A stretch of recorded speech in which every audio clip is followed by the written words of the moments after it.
Since the new Roderick Rules movie just came out, I think this is a better time than ever to rank all 6 of the Diary of a Wimpy Kid movies, including the 2 animated ones.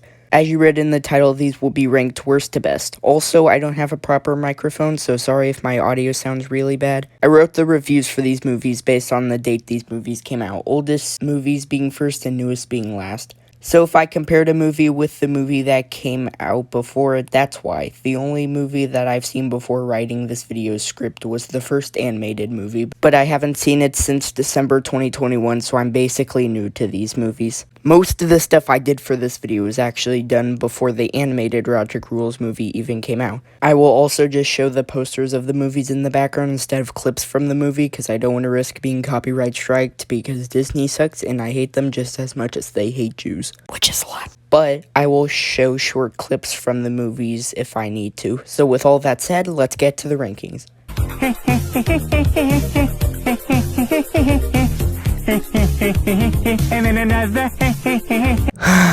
This movie might just be the worst movie I have ever seen. That is not even a joke. So this movie is like the book where Greg and all his friends try to survive middle school, which is painted way worse in the movie than it actually is in real life. The biggest reason I hate this movie is because the movie makes you want to hate Greg in this movie, even though he didn't even do anything that bad, and for the so-called bad things the movie says he did, it actually made sense why he did those things. But every character acts like he did the worst thing of all time. Characters, like Patty, are way more unlikable, but are still treated as better people than Greg. Also, everyone acts like Rowley is like a king, even though he didn't even do anything that made him deserve to be treated as well as he is. And Patty is so much more unlikable in this movie than in the original book. In the book, she didn't have a super big role and she wasn't even that annoying, but in this movie, she's way more annoying and gets in the way of the plot. And the movie doesn't even give her karma for doing all these things. Also, when Greg puts a group of kids he was traveling with in a hole to hide from some teenagers, it actually made sense why he did that. But when he reveals to Rowley why he did that, Rowley acts like he did the worst thing of all time, and for most of the rest of the movie, he is still mad at Greg for this. Greg barely did anything in this movie, and he gets punished way too hard. Also, this movie is way longer than it should have been. This will be unpopular, but I don't have a problem with the animated version of the Diary of a Wimpy Kid movie being so short. We'll get to that later. Because it didn't drag out scenes that were way too long, unlike what this movie does, which drags out scenes way longer than they should have been. The scene at the play takes up like 10 minutes, which is the worst scene in the whole movie, so that's great. Just what I wanted. The animated segments in this movie can look fine, but other times they look super bad. They look like they were animated by freaking Dingo Pictures. I have literally nothing positive to say about this movie. It is truly awful. Also, this is my script for the whole segment. Jesus Christ. Ooh, at least it will get better from here.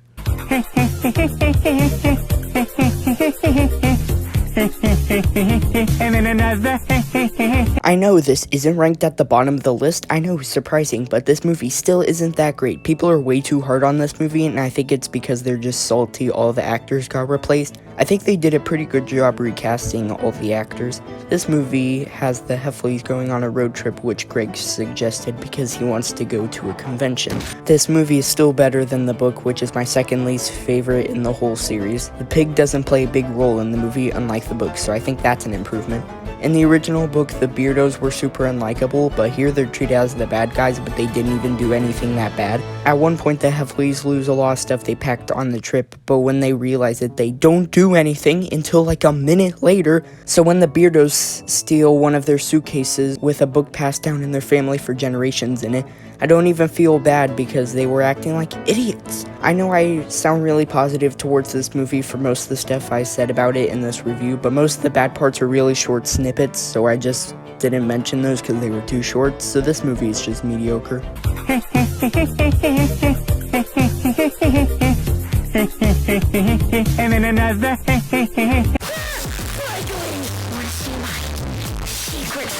Did you know this is the 5th time they have done this plot? First, the original book, second, the live-action movie, third, the cheesiest edition book, fourth, the Disney Plus book, and now an animated movie. Okay, technically the Disney Plus book came after this movie, but whatever. The plot of this movie is the same as the live-action movie. This movie is way better than I remember it being when I last saw it last December.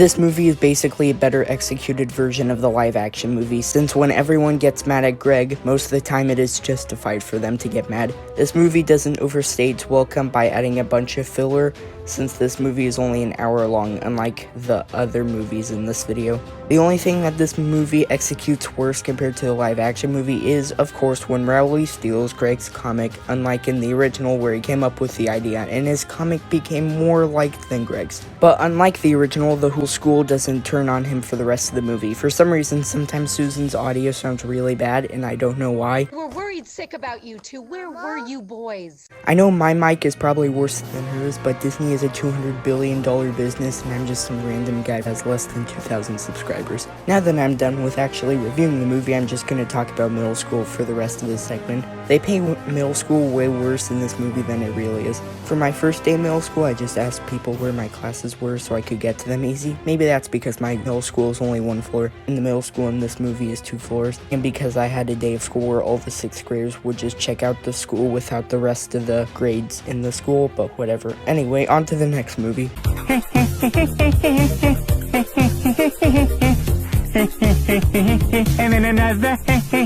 This one is way better than the one that came before it, at least. Admittedly, the first one is my least favorite movie of all time, but at least that's still something. Susan wants Greg and Roderick to act better together, but they don't always do. So this movie follows what they act like together. Chirag is pretty funny in this movie, so I'm glad they gave him more of a character role in here.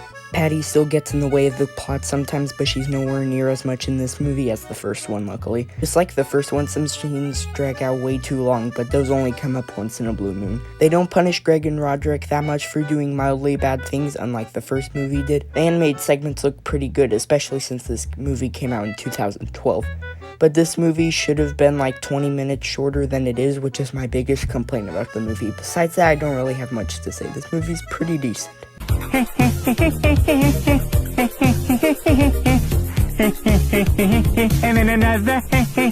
watched this movie and wrote the script at 5 a.m. for some reason, so I was pretty tired when I wrote these.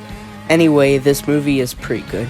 I guess, like, 2022 is like when in 2013 Nintendo did the Year of Luigi, except this is with Roderick. First we got that new book, now this. This movie is basically the same as the live-action movie, but most of the stuff I didn't like from the live-action one is removed in this one. For some reason, almost every voice actor was replaced from the last movie, and I don't know why. Best part was definitely when they started playing Never Gonna Give You Up and Greg started doing the Rickroll. That part was very funny, and I will never forget it. It changed my life forever. I forgot to mention this in my earlier review, but why did they still get in trouble for the party if they cleaned up after it?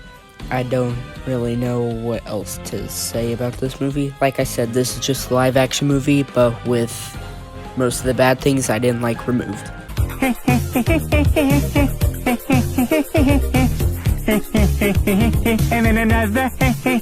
My expectations for this movie were very low since Dog Days is my least favorite Diary of a Wimpy Kid book, but this movie is actually great. Greg wants to play video games all summer, but he will have to go to military school if he doesn't behave, so he has to act good so that he won't have to go.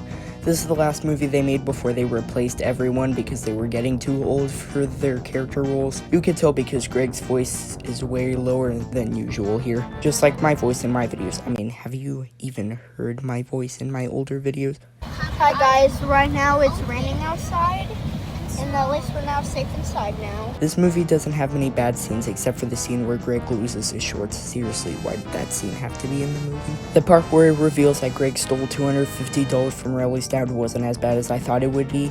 If this were the first movie, they would have gone mad at Greg for the rest of the movie, but here, they don't really get mad at him that much, which I appreciate.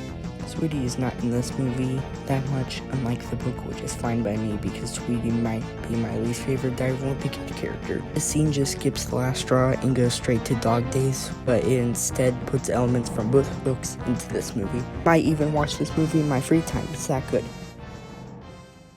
This series of movies was way worse than I expected it to be. The first live-action one is my new least favorite movie, and I wouldn't watch most of these movies again unless I remade this video. I would still say my Imagine Dragons video is harder to make because that was my first attempt at doing one of these ranking videos, and there was 82 3-minute songs I had to listen to. Here, there were just 6 hour-and-a-half long movies, and the movies all didn't feel the same, unlike my Imagine Dragons video. The first 3 movies also had charm in them, and you could tell the producers and actors were having fun making the movies, even if sometimes the movies wouldn't be good. I don't really know how to end this video, so I'll just let Peter take over for me. And we don't know how to end these shows anymore, so we just do nonsense.